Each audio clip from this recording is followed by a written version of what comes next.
Merci beaucoup aux chanteurs, aux musiciens.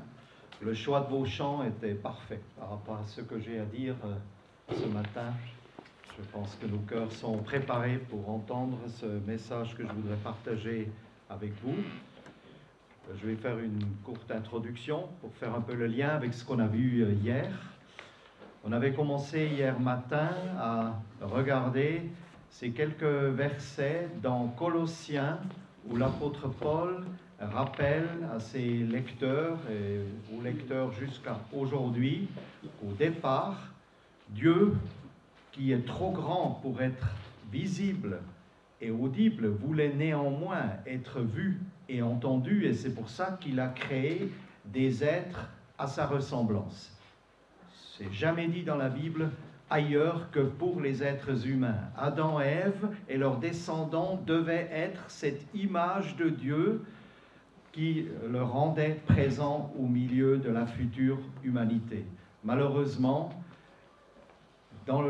ils sont tombés dans le péché et cette capacité s'est perdue. Et pendant tout l'Ancien Testament, on voit comment Dieu prépare la restitution à nouveau de cette capacité. Et c'est en Jésus qu'un autre Adam, le second Adam, est venu et il pouvait dire « Celui qui me voit, il voit le Père ». Et la chose la plus inouïe, et on l'a rappelé hier, c'est que ce Jésus nous donne son esprit, il est monté au ciel, il a envoyé le Saint-Esprit, et il dit que celui qui est habité par le Saint-Esprit retrouve cette capacité à être avec les autres de la communauté, avec les croyants du monde entier, ensemble, un nouveau peuple qui reflète l'image de Dieu. Et c'est tellement important. Nous sommes dans un monde, et ça a été rappelé aussi dans certaines prières, qui manifestement est déboussolé, part à la dérive, ne sait pas où il est, et il a besoin de notre présence, de la présence de l'Église dans toute sa modestie, avec nos imperfections humaines que nous connaissons. Le monde a besoin de voir des gens qui sont néanmoins porteurs de ce Saint-Esprit, qui sont remplis de ce Saint-Esprit pour être l'image de Dieu. Où est Dieu ? Demandent les gens, et il nous envoie dans leur rue, dans leur usine, dans leur école, dans leur famille, pour qu'ils aient des témoins de cette lumière. C'est ça le rayonnement que Dieu veut donner à ce monde pour que celui-ci puisse le connaître, se convertir et changer de trajectoire.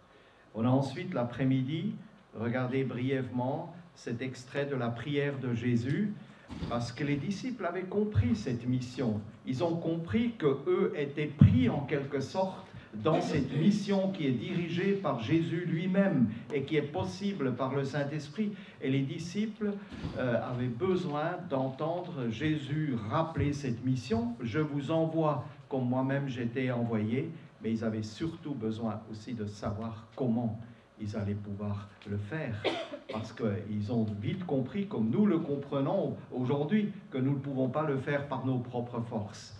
Et c'est pour ça que Jésus prie pour eux, en leur disant, je vous envoie certes dans ce monde, mais je suis avec vous, je vous donne un cadre, je vous donne un statut, je vous donne un équipement, et je suis avec vous tous les jours jusqu'à la fin du monde.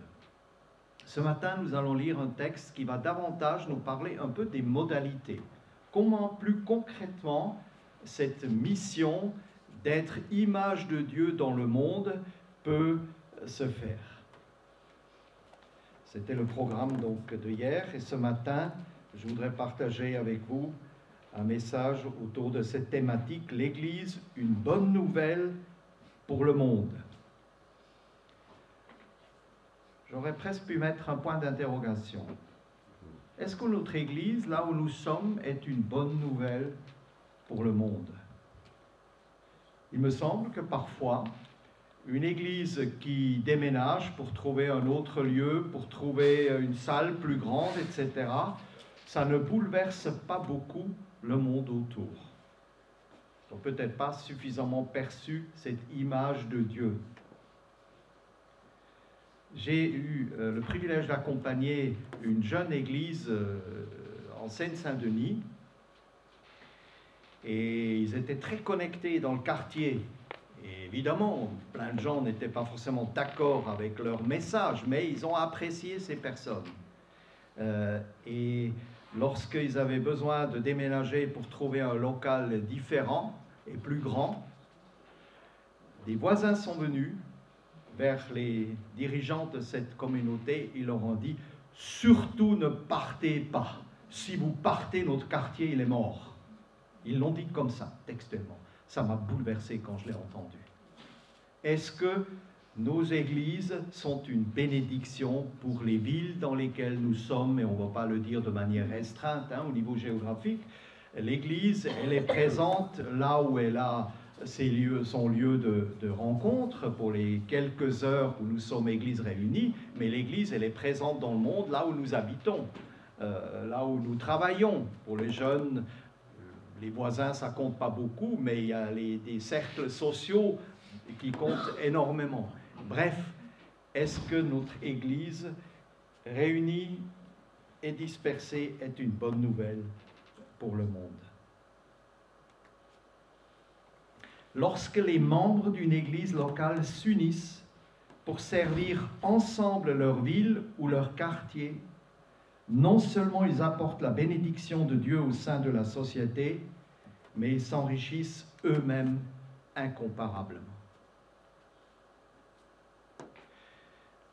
Je ne sais pas si on peut véritablement grandir dans la foi chrétienne, dans la durée, si on n'est pas interconnecté avec le monde. Si je devais choisir une personne qui s'est convertie, qui devient un disciple sérieux, qui lit la Bible, qui prie, qui vit en communauté avec les autres disciples, etc., et qui fait ça pendant 2 ans et qui partage librement, tous, on n'est pas tous des évangélistes, mais on est tous des témoins. Et donc c'est quelqu'un qui est témoin dans le monde, là où Dieu l'a placé. Et il fait ça pendant 2 ans. À la fois, il est nourri, il reçoit et il donne. Et il reçoit et il donne. Et il reçoit et il donne. C'est ça la vie normale du disciple. Quelqu'un qui fait ça en 2 ans, je pense qu'il aura plus de maturité chrétienne que quelqu'un qui va pendant 30 ans dans des réunions, des études bibliques, mais qui ne donne rien aux autres. Et encore une fois, je ne parle pas là d'un ministère spécialisé d'évangélistes, de prédicateurs, d'anciens, etc. Je parle tout simplement de notre témoignage, chacun avec le caractère qu'il a, chacun avec, dans l'environnement dans lequel il est. Moi, je suis frappé de voir de quelle manière on devient un chrétien mature. C'est en recevant et en donnant. C'est en recevant et en donnant. Si vous recevez, recevez, recevez, ça ne nous fait pas vraiment grandir. On est parfois étonné, comme des églises entières sont balayées par des fausses doctrines. Il y a eu, il n'y a pas si longtemps que ça, en Alsace, un faux prophète qui circulait dans les églises et qui parlait de la date précise du retour de Jésus. Et il y a des gens qui ont arrêté de travailler dans le monde séculier. Il y en a qui s'apprêtaient à vendre leur maison pour se préparer pour ce jour-là. Et c'était dans nos bonnes églises évangéliques. Et je me suis dit, mais c'est absolument inconcevable qu'une église tombe dans un tel piège avec tout ce que Jésus a dit sur son retour. Et ce gars a prétendu avoir eu la révélation pour donner le jour précis. Et il a eu, entre guillemets, un certain succès dans certaines églises. Je me suis dit, mais comment c'est possible? Permettez-moi de dire que j'ai ce soupçon, et je veux accuser personne, mais je parle à moi-même. Je crains que nous restions un peu des enfants spirituels si nous recevons, recevons, recevons, et nous ne sommes pas dans cette logique que le Seigneur a prévue pour ses disciples. Et il n'arrête pas de le dire dans les évangiles. Eux, ils reçoivent et ils donnent. Donc, ce n'est pas seulement une bénédiction pour le quartier, mais c'est aussi un enrichissement pour nous-mêmes. Le chrétien disciple de Jésus est un pèlerin et pas un simple promeneur. Il ne part pas seulement parce qu'il fait beau, mais parce qu'il a un but supérieur et une raison très urgente d'y aller. On vient de le chanter, on vit pour la gloire de Dieu. Et quand on dit la gloire de Dieu, ça inclut le fait de dire, Seigneur, ce que tu me demandes, ça me dépasse totalement. Mais je compte sur toi, je compte sur ton esprit pour être un témoin, pour être une petite parcelle de lumière là où tu m'as placé. Encore une fois, certains parlent aisément, d'autres non, c'est des taiseux, comme on dit dans le nord de la France. Et pourtant, le Seigneur a une place pour chacun lorsque nous travaillons en communauté. L'Église n'existe pas seulement pour ses membres, elle existe pour participer à la mission de Dieu. C'est ainsi qu'elle glorifie Dieu. Mais permettez-moi encore de dire, il y a beaucoup de malentendus et une pression parfois inutile sur les membres d'une Église parce qu'on laisse entendre faussement que tous sont des évangélistes, tous devraient être des prédicateurs téméraires, etc. C'est pas vrai. C'est pour ça que nous avons besoin les uns des autres. Ça se passe en communauté. Et quand hier on a parlé des petits groupes, vous avez dans un petit groupe, vous avez celui qui est doué pour animer l'étude biblique ou pour gérer un peu les échanges. Et vous avez celui qui dit rien mais qui a ouvert sa maison, qui accueille les gens. Et à la fin de la réunion, regardez ce qui se passe. Vous avez parfois ceux qui ont beaucoup parlé pendant la réunion, ils partent, et celui qui avait véritablement un chagrin, il va vers une personne qui a le don de l'écoute. On est complémentaires, il faut qu'on travaille ensemble. On a trop réduit tout ce qui est mission, évangélisation, à ceux qui sont assez extravertis et qui parlent. Et pourtant, c'est une affaire qui concerne toute l'Église. Voilà. Mais nous ne sommes pas là seulement les uns pour les autres, c'est tellement important. Il y a 150 versets dans le Nouveau Testament qui utilisent le terme les uns et les autres, ou les uns pour les autres. C'est important, mais il faut élargir. Il faut que nos amis puissent venir voir ce que nous vivons et il faut qu'on les accueille aussi. C'est ainsi que l'Église glorifie Dieu. Lisons donc maintenant un texte biblique, la première partie de la parabole que je voudrais partager avec vous aujourd'hui. Et je vais la projeter, ça sera un peu plus simple, mais n'hésitez pas à suivre dans vos Bibles si vous préférez. Moi, je vais utiliser la traduction de la Bible du Semeur.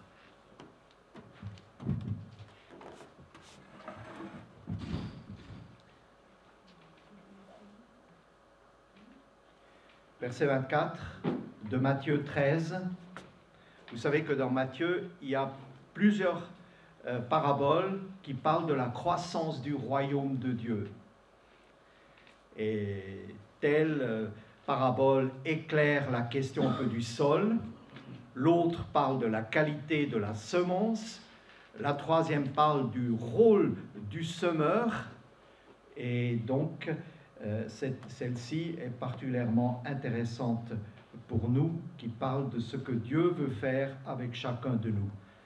Donc, Matthieu 13, 24, donc Jésus, leur proposa une autre parabole. Il en est du royaume des cieux comme d'un homme qui avait semé du bon grain dans son champ. Pendant que tout le monde dormait, son ennemi sema une mauvaise herbe au milieu du blé, puis s'en alla. Quand le blé eut poussé et produit des épis, on vit aussi paraître la mauvaise herbe. Les serviteurs du propriétaire de ce champ vinrent lui demander « Maître, n'est-ce pas du bon grain que tu as semé dans ton champ? D'où vient donc cette mauvaise herbe ?» Il leur répondit « C'est un ennemi qui a fait cela. » Alors les serviteurs demandèrent « Veux-tu donc que nous arrachions cette mauvaise herbe ?» Non, répondit le maître, car en enlevant la mauvaise herbe, vous risqueriez d'arracher le blé en même temps. Laissez pousser les deux ensemble jusqu'à la moisson. À ce moment-là, je dirai au moissonneur, enlevez d'abord la mauvaise herbe et liez-la en botte pour la brûler. Ensuite, vous couperez le blé et vous le rentrerez dans mon grenier. Ça, c'est la première partie de la parabole, dont je vais donner quelques commentaires dans un instant. Mais pour l'instant, je dois préciser 3 choses, 3 remarques introductives par rapport à ce texte. Première question qui se pose à nous lorsque nous lisons cela, c'est la question que les disciples ont posée à Jésus, mais où est le royaume de Dieu? Où est le royaume de Dieu? Alors, il y a des livres très savants, épais sur le sujet, mais je crois qu'on peut le dire simplement. Où est le royaume de Dieu? Le royaume de Dieu est partout là où Jésus règne. Le royaume de Dieu est partout là où Jésus règne. C'est pour ça qu'il y a déjà actuellement une présence du royaume de Dieu. Tous ceux d'entre nous, et j'espère chacun, qui est né de nouveau, est devenu, par le miracle de Dieu, par le miracle du Saint-Esprit, une petite parcelle du royaume de Dieu. Si nous laissons Jésus régner sur notre vie, nous sommes une petite parcelle du royaume de Dieu. Quand vous avez une église avec 80 ou 100 membres, ou même déjà avant, bien sûr, vous avez déjà une belle petite parcelle dans une ville de la présence du royaume de Dieu. Jésus a dit, ce royaume, il est au milieu de vous. Et c'est pour cela qu'on peut dire à la fois que le royaume de Dieu est déjà là, et en même temps on l'attend. Parce que pour l'instant, ce royaume de Dieu, il est mêlé aux autres royaumes. Le royaume de Dieu n'est pas encore partout. Beaucoup de gens refusent le royaume de Dieu ou ne le connaissent pas. Le royaume de Dieu, il est là où Jésus règne. Donc c'est à la fois une réalité présente et c'est une réalité future. Il y a des chants qui parfois exagèrent un peu, comme si Jésus régnait déjà sur tout. Je vois bien ce que l'auteur de ce chant voulait dire. Il voulait dire qu'il a le droit, ou il aurait le droit de régner sur tout. Mais Jésus accepte le fait que nous sommes actuellement dans un monde mélangé. Jésus ne règne pas encore sur tout parce que les gens ne le laissent pas régner sur tout. Jésus règne là où on le laisse régner. Et un jour, le texte, on va le commenter après, montre que le mal sera enlevé et donc Jésus régnera sur tout. Mais nous sommes actuellement dans cette situation-là. Où est le royaume de Dieu? Partout là où Jésus règne. La deuxième chose que je voudrais préciser ou repréciser, c'est quand on parle de l'Église, on parle donc de la communauté de disciples et on ne parle pas seulement de l'Église réunie. Alors même notre langage en français trahit un peu, on dit « je vais à l'Église ». Pour beaucoup de gens, c'est un lieu. Et les évangéliques sont souvent très affirmatifs pour dire « non, non, pour nous, on a mieux compris que dans le catholicisme, pour nous, ce n'est pas le bâtiment ». Ah oui, mais les amis, pour nous, souvent, c'est le programme qui se déroule dans les 4 murs du bâtiment. Et le reste, on oublie que c'est aussi l'Église. Ce texte nous rappelle que l'Église, elle est une communauté de disciples en permanence. Et à un moment donné, il ne suffit pas de l'affirmer, il faut le faire vivre. C'est pour ça que hier, on a par moments brièvement évoqué l'idée qu'il faut prier. On ne peut pas demander à toute l'Église de connaître nos amis non chrétiens, mais il faut organiser des cellules, il faut prier les uns pour les autres pour que nous soyons conscients que l'Église est à nos côtés pour prolonger notre témoignage, ce témoignage tout naturel avec les amis que Dieu met sur notre route en semaine. Ça donne beaucoup de puissance au témoignage, au rayonnement de l'Église. Et c'est un fort encouragement aussi pour l'individu. Donc, où est le royaume de Dieu? Là où Jésus règne. L'Église est non seulement Église lorsqu'elle est réunie, mais aussi et peut-être surtout lorsqu'elle est en semaine dispersée dans le monde au travers de ses membres. Et on a parlé hier un peu de cette articulation nécessaire. On ne peut pas témoigner tout seul. À un moment donné, il faut que nos amis puissent être accueillis par la communauté. Et c'est dans ce aller-retour que les choses se passent généralement. Le troisième élément que je voudrais préciser mérite un petit croquis Je sais que vous aimez beaucoup mes croquis, vous n'avez pas eu l'occasion de me le dire, mais voilà. J'ai un petit croquis pour le préciser. Autour de cette question, mais en fait, où est ma place personnelle dans le royaume de Dieu? Et il y a souvent une confusion dans nos esprits. Vous voyez, Jésus, quand il parle avec le jeune homme riche, là je parle à des connaisseurs, lorsque Jésus parle avec un certain nombre de personnes, on voit qu'il y a une espèce de tension entre le royaume de Dieu, je vais le dessiner comme ça, et ce qu'on pourrait appeler mon royaume. Le jeune homme riche qui était en train de bâtir son royaume.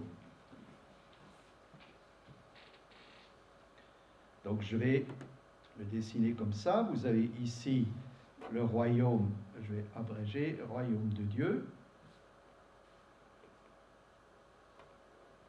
Et je vais mettre ici mon royaume.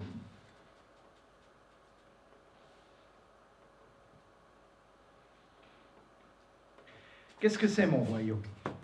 Mon royaume, c'est ce que je construis depuis ma tendre enfance. C'est naturel. Si vous avez la chance d'avoir des enfants ou de côtoyer des enfants, vous remarquez très vite que parfois dans la même fratrie, des enfants proches en âge, ils ont des projets très différents. C'est la réalité. Nous faisons nos choix. Nous avons nos valeurs. Nous avons nos projets.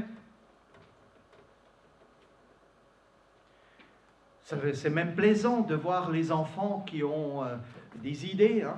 Je ne vais pas vous raconter tout ce que nos petits-enfants nous disent, et ce qu'ils nous ont dit dans le passé, et ce qu'ils nous disent aujourd'hui. Ça a pas mal évolué, et tout ça nous fait plaisir. C'est la vie normale. Donc en soi, il n'y a rien de mal. Sauf que nous sommes pécheurs, et parmi nos choix, nous pouvons finir par faire des très mauvais choix. Au niveau des valeurs, elles peuvent s'éloigner ou pas rejoindre les valeurs de la parole de Dieu. Et nos projets, certains n'aboutissent jamais, et peut-être c'est même mieux pour certains, et certains de nos projets sont franchement mauvais au regard des valeurs de Dieu. Voyez ? Et donc nous créons quelque chose d'assez mélangé dans la mesure où nous faisons des bons choix, nous avons peut-être quelques bonnes valeurs, même sans connaître Dieu. Certains ont de bonnes valeurs, des projets valables, mais il y a aussi tout le reste. Les choix qu'on aurait aimé ne jamais avoir fait, des valeurs qui ne tiennent pas la route quand nous commençons à lire la Bible, et des projets vraiment qui n'ont aucune valeur pour l'éternité. Et pourtant, on y a mis beaucoup de force et beaucoup d'argent pour cela. Ça, c'est la réalité de mon royaume. Et de l'autre côté, on a le royaume de Dieu. Alors, je mets juste un verset biblique que beaucoup connaissent probablement. Quand Jésus dit en Matthieu 6, 33, « Faites donc du royaume de Dieu et de tout ce qui est juste à ses yeux votre préoccupation première. Et toutes ces choses, et là il parle des choses de la vie, et toutes ces choses vous seront données en plus. » Et il y a une tension entre ces deux royaumes. Et maintenant, je vais continuer mon petit dessin en parlant des deux personnages principaux ici dans mon exemple. Donc, il y a Jésus et comme je parle de cela, je mets tout simplement Daniel. Voyez-vous, il y a ce malentendu. Pour certains, ils croient que la vie chrétienne, c'est de dire « Jésus, toi qui es infiniment patient, toi qui es si bon, qui me comprends, qui me soutient, s'il te plaît Jésus, viens dans mon royaume et bénis mes choix, bénis mes valeurs, bénis mes projets Et après, à voix douce, on lui dit, mais change rien, change pas mes choix, change pas mes valeurs, change surtout pas mes projets, tout est déjà ficelé, tout est déjà entamé, mais viens bénir mon royaume. Et Jésus, ce qu'il nous propose, c'est tout autre chose, vous l'avez compris. Lui, il dit, Daniel, tu n'as rien mérité. Je vais te dire quelque chose qui est absolument inouï, qui dépasse l'entendement humain. Mais toi, Daniel, je suis venu pour toi, pour te sauver, pour m'inviter à devenir une parcelle dans mon royaume. C'est ça la royauté du Seigneur dont nous avons chanté. Des vérités importantes, voyez. Mais il ne faut pas qu'on se trompe. Dans le texte que nous allons maintenant regarder plus en détail, c'est bien de ça qu'il s'agit. Vous ne pouvez pas être véritablement dans la mission de Dieu, vous ne pouvez pas vous-même grandir dans la foi, vous ne pouvez pas être tout simplement être ce disciple que le Seigneur veut développer si vous ne faites pas ce choix-là. De dire, Seigneur, je fais ce choix peut-être pour la première fois, je ne connais pas tout le monde, ou alors de dire, Seigneur, je veux renouveler ce choix. Voilà. J'aurais presque aimé dessiner ça sur un grand papier et vous inviter à venir signer du bon côté, vous voyez. Il faut aussi régulièrement s'engager ou se réengager. Mais on prendra tout à l'heure la Sainte Seine. Et je propose que ce soit un moment d'introspection, mais saine, hein, où on dit, tel que je suis, Seigneur, je viens à toi et je veux signer. En prenant ce moment, cette Sainte Seine, je veux dire par là, Seigneur, c'est ton royaume qui doit avoir la première place. Tu m'acceptes tel que je suis et je veux être du bon côté. Je ne veux pas simplement passer ma vie avec mes choix, mes valeurs, mes projets, mais je veux que tu prennes mes choix et que tu m'éclaires sur ce qui est bon et ce qui est à rejeter. Je veux que tu sanctifies mes valeurs. Je veux que mes projets soient le reflet de tes priorités à toi. Le Seigneur ne veut pas effacer notre personnalité et notre vie, mais il veut que son royaume ait la première place dans nos vies.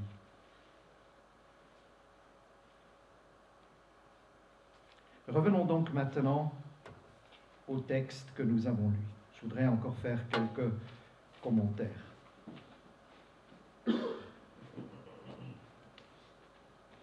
Il y a d'abord une description tout à fait saisissante. On pourrait presque penser que le texte a été écrit hier soir, au niveau de la description de notre monde.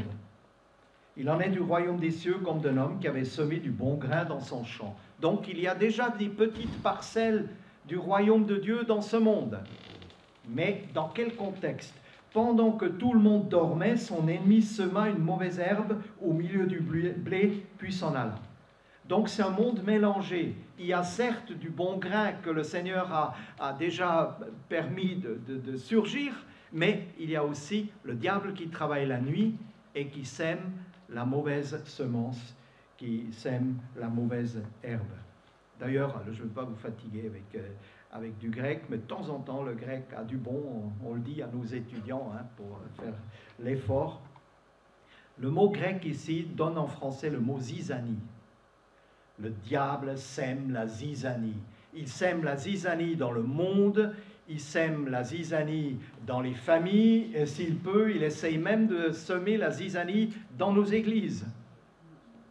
C'est la réalité du monde dans lequel nous sommes.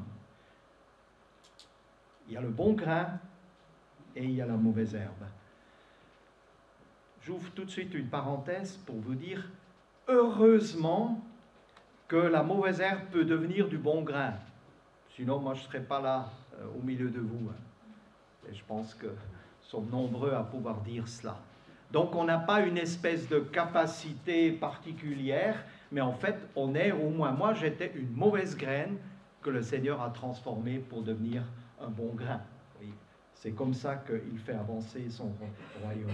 Et donc, quand le blé eut poussé et produit des épis, on vit aussi paraître la mauvaise herbe. Quel choc! Et les disciples, évidemment, étaient choqués. Quand le blé eut poussé et produit des épis, on vit aussi paraître la mauvaise herbe. Et les serviteurs du propriétaire de ce champ vinrent lui demander, « Maître, n'est-ce pas du bon grain que tu as semé dans ton champ? D'où vient donc cette mauvaise herbe ?» Il leur répondit, « C'est un ennemi qui a fait cela. » Nous, on a des amis non chrétiens qui posent la même question que les chrétiens et ils disent, « Mais pourquoi il y a tout ce mal ?» Mais en tant que disciple, on n'est pas au-dessus et on n'a pas toujours une réponse. Mais on sait que fondamentalement, les choses mauvaises ne viennent pas du Seigneur, mais les choses mauvaises viennent du diable. Mais de manière étonnante pour nous, il y a un temps où le Seigneur permet que ce monde soit mélangé. Et c'est pour ça que l'espérance chrétienne, c'est de savoir un jour, lui, fera le tri et il tirera le trait final et tout ce qui est mal sera enlevé. Cette parabole, elle est remplie d'espérance pour nous. C'est pas une. J'aime pas le titre qu'on donne à cette parabole quand on dit c'est la parabole du livret. Non, c'est la parabole de l'espérance éternelle.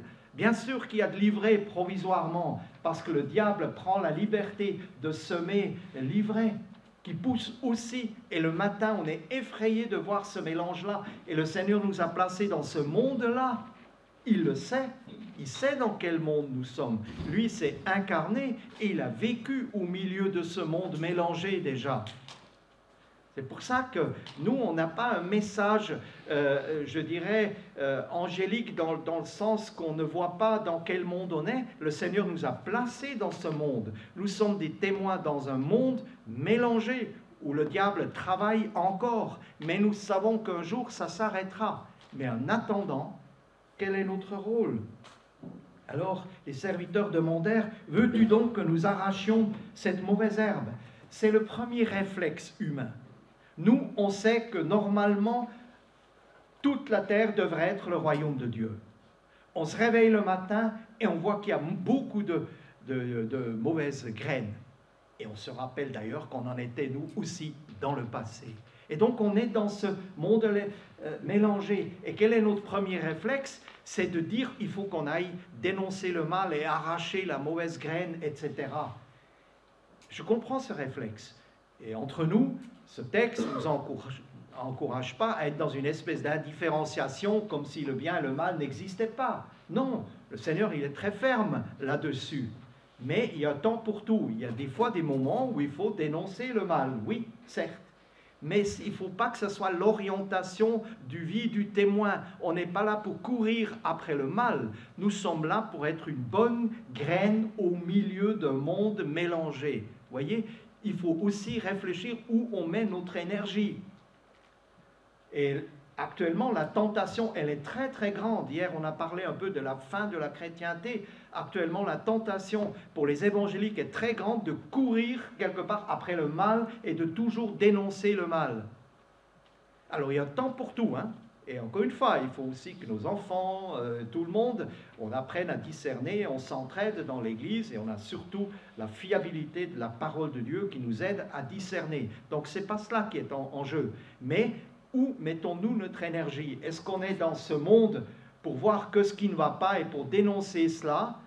Ou est-ce qu'on est dans ce monde pour dire il y a une espérance que la plupart des gens autour de nous ne connaissent pas encore et nous voulons partager cette espérance où la bonne semence est plus forte que la mauvaise graine, parce que la mauvaise graine peut être transformée. La lumière est plus forte que les ténèbres. Et donc Jésus dit, votre priorité c'est ça, laissez pousser les deux ensemble jusqu'à la moisson. À ce moment-là, je dirais au moissonneur, enlevez d'abord la mauvaise herbe et liez-la en botte pour la brûler. Ensuite, vous couperez le blé et vous le rentrerez dans mon grenier. À un moment donné, il faut aussi accepter que c'est l'affaire du Seigneur. Lui qui voit tout, qui voit les cœurs, qui discerne avec justesse, c'est lui qui tirera le trait final. Et ça, c'est pour ça que je vous dis, j'aurais préféré que dans nos Bibles, le titre soit « La parabole de l'espérance éternelle », parce que nous pouvons nous appuyer là-dessus. C'est pour ça que le chrétien, il n'est pas écrasé par la mission. C'est pour ça que le chrétien a une espérance. Hein? On le chante souvent, la joie, mais après on se demande, mais où elle est où est-elle cette joie? La joie ne nous vient pas de l'analyse du monde dans lequel on est, mais on voit le monde tel qu'il est avec lucidité, mais notre joie vient du fait que nous appartenons au Seigneur et nous allons vers une destinée éternelle formidable. Regardez comment se termine justement le livre de l'Apocalypse. J'ai fait allusion hier en parlant de Billy Graham. Rappelons-nous, et les jours où vous êtes découragés, lisez les derniers chapitres de l'Apocalypse, où vous voyez que le Seigneur enlèvera tout ce qui est mal, parce que ce monde lui appartient. Potentiellement, il est déjà le Seigneur de tout, mais il laisse à ce monde, pour l'instant, encore la liberté. C'est pour ça, soyons-nous les prémices de ce royaume de Dieu qui s'incarne au milieu des autres royaumes. Et c'est évidemment pas une position facile, mais c'est précisément ça qui nous fait grandir.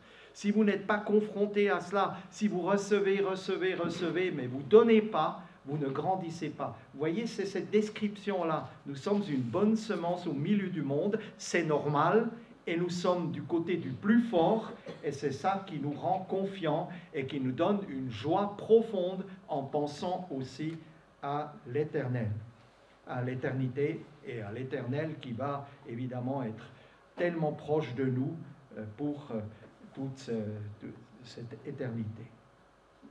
J'ai la chance d'entendre ou d'écouter beaucoup de prédications d'étudiants en théologie, et je m'émerveille, il y en a qui doivent encore faire quelques progrès, mais je m'émerveille de les entendre, de voir comment Dieu, de génération en génération, appelle des personnes à partager la parole de Dieu. Mais l'autre jour, j'ai entendu une prédication d'un étudiant, très doué d'ailleurs, il fera encore des progrès, et il a expliqué ce qu'était la vie chrétienne, la différence un peu avec ce qu'il avait lui-même vécu et la vie chrétienne, etc.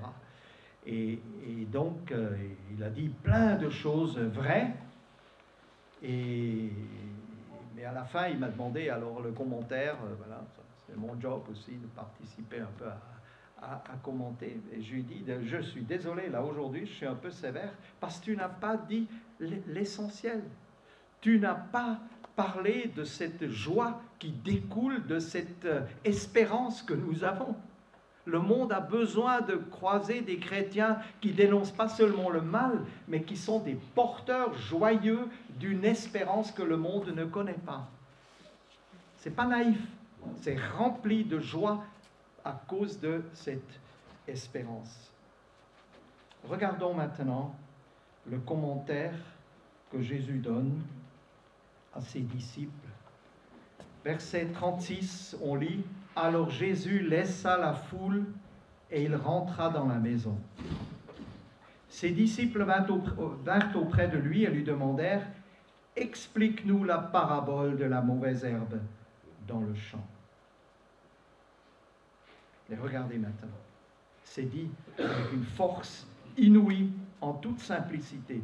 Verset 37, « Il leur répondit: « Celui qui sème la bonne semence, c'est le Fils de l'homme. » C'est lui le chef de la mission, c'est lui le chef de toute évangélisation. C'est pour ça qu'on a dit, ce n'est pas seulement un faire, une méthode, mais c'est dans l'être même du Seigneur, et par le Saint-Esprit, il nous communique cela. Mais c'est lui le chef, c'est pour ça que ça finira bien. Celui qui sème la bonne semence, c'est le Fils de l'homme. On donne trop de place parfois aux évangélistes, aux autres pasteurs, etc. Je suis reconnaissant pour tous ces bons ministères, mais il faut rappeler que le royaume de Dieu avance parce que Jésus en est le chef et il nous communique son Saint-Esprit. Celui qui sème la bonne semence, c'est le Fils de l'homme. Verset 38, le champ, c'est le monde. Ça, on avait compris, n'est-ce pas? Et ce champ, il est différent pour chacun de nous. Dieu met des gens sur notre route. On ne peut pas vraiment s'occuper du monde entier. Occupons-nous de ceux que nous croisons 3-4 fois par semaine, ou parfois plus, avec qui nous vivons. C'est notre premier champ, où nous sommes appelés à être des témoins. Le champ, c'est le monde. Et regardez maintenant. La bonne semence, ce sont ceux qui font partie du royaume. Voyez cela? La bonne semence, ce sont ceux qui font partie du royaume. Autrement dit, quand moi j'ai entendu cet appel et je me suis laissé transporter dans le royaume de Dieu, je deviens une bonne semence personnifiée, remplie du Saint-Esprit, nourrie par la parole de Dieu et par la communion fraternelle. Je deviens en personne une bonne semence. Et je me trouve où? Là où le Seigneur m'a semé, dans le bon sens du terme, là où il m'a placé. C'est comme ça que le royaume de Dieu avance. Vous voyez, c'est 1000 fois plus que de faire, d'avoir une équipe qui fait des choses de temps en temps, etc. C'est quelque chose qui se personnifie en nous. C'est pour ça que nous avons parlé de cette Missio Dei qui continue. C'est le Seigneur qui nous place là où il veut. Et c'est pour ça que ça a été dit aussi tout à l'heure dans une prière, ouvre nos yeux pour voir qui est autour de nous. Et peut-être le Seigneur demandera à l'un ou l'autre d'entre nous, déplace-toi dans un autre pays, dans une autre région, dans d'autres circonstances. Oui, c'est lui qui nous place. Que le Seigneur nous aide à être sensibles à sa voix pour être au bon endroit. En attendant, là où nous sommes, c'est notre champ. C'est lui qui nous a placés là. C'est lui aussi qui peut nous équiper pour, avec les dons et la personnalité que nous avons, pour être une bonne semence. Et travaillons avec les autres en communauté parce qu'on a besoin les uns des autres. Le champ, c'est le monde. La bonne semence, ce sont ceux qui font partie du royaume. On avait compris que la mauvaise herbe, ce sont ceux qui suivent le diable. Et on a dit nous-mêmes, on était dans cette situation. Et heureusement qu'il y a un espoir pour cela, pour changer, pour devenir une bonne semence. L'ennemi qui a semé les mauvaises graines, c'est le diable. La moisson, c'est la fin du monde. Les moissonneurs, ce sont les anges. Comme on arrache la mauvaise herbe et qu'on la ramasse pour la jeter au feu, ainsi en sera-t-il à la fin du monde. Le Fils de l'homme enverra ses anges et ils élimineront de son royaume tous ceux qui incitent les autres à pécher et ceux qui font le mal. Ils les précipiteront dans la fournaise ardente où il y aura des pleurs et d'amers regrets. Alors les justes resplendiront comme le soleil dans le royaume de leur Père. Celui qui a des oreilles, qu'il entende. Voyez ce texte ce matin, très engageant et en même temps extrêmement libérant. Le Seigneur nous transforme en bonnes semences, déjà visibles lorsque nous sommes ensemble, et il veut que nous soyons aussi visibles, que nous reflétions sa gloire, c'est-à-dire sa grandeur, là où il nous a placés. C'est les quelques pensées que je voulais partager avec vous ce matin. Vous voyez, le mode opérationnel, il est fantastique. Et il est extrêmement défiant pour nous, mais il est aussi pour nous une grande consolation, un grand encouragement. Je rencontre trop de chrétiens frustrés dans les églises, là je ne parle pas de vous, mais des chrétiens qui disent « je ne suis pas assez évangéliste, je ne suis pas assez ceci, je ne suis pas assez cela et tout ». Mais entrons peut-être davantage dans la pensée de Dieu qui dit « moi je t'ai invité dans mon royaume, si tu signes du bon côté, tu es devenu une semence vivante avec tes qualités et peut-être tes limites. Je te place moi-même là où je veux que tu sois. Apprends à prier, à ouvrir les yeux sur les personnes que je mets autour de toi et rayonne de cette espérance que j'ai mis dans ton cœur. » Alors que le Seigneur vous encourage, vous bénisse dans cette voie qui est aussi pour nous, en retour, la plus grande bénédiction. Amen. Je voudrais encore prier. Je veux, Seigneur, te remercier pour cette communauté que tu as suscitée et que tu as fait grandir à Plaisir et dans les environs. Merci pour cette Église. Merci pour toutes ces vies consacrées à toi pour te glorifier, pour que tu prennes la première place, pour que tu puisses ainsi manifester en semaine, mais aussi lorsque la communauté est ensemble, tu puisses ainsi manifester ton royaume. Nous savons que le champ est compliqué, qu'il est mélangé, qu'il est vaste, mais nous savons que tu es au-dessus et que ça finira bien grâce au fait que tu es le missionnaire en chef. Je te prie pour que chacun puisse avec joie ouvrir les yeux ou réouvrir les yeux sur cette réalité autour de lui et accepter cette mission qui est souvent trop grande pour nous, mais qui en même temps devient possible par la présence du Saint-Esprit. Je te demande vraiment de bénir cette Église, de bénir son rayonnement, de l'utiliser pour que ta gloire soit reconnue par de plus en plus de personnes et que beaucoup de mauvaises graines puissent devenir une bonne semence par le ministère de cette Église et des uns et des autres. Oui, garde chacun parce que tu nous envoies dans un monde vraiment difficile et compliqué, mais tu étais le premier à te laisser envoyer dans ce monde. Tu le connais et tu es plus fort que tout.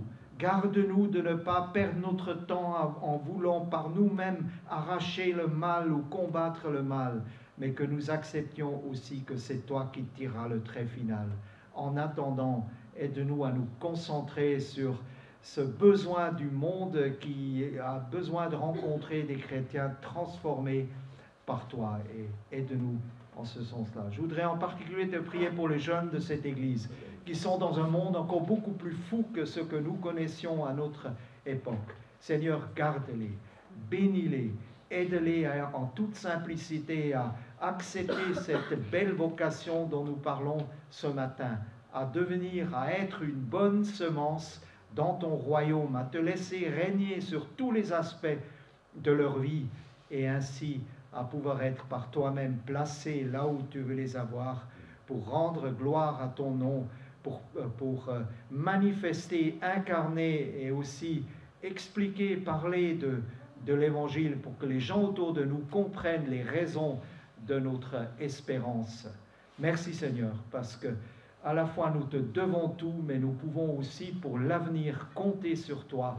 C'est toi qui nous envoies, c'est toi qui nous gardes, c'est toi qui nous donne un cadre aussi de sécurité et c'est surtout toi qui nous nourris au quotidien, qui nous fait grandir pour que nous puissions te glorifier, Seigneur. Au nom de Jésus, Amen.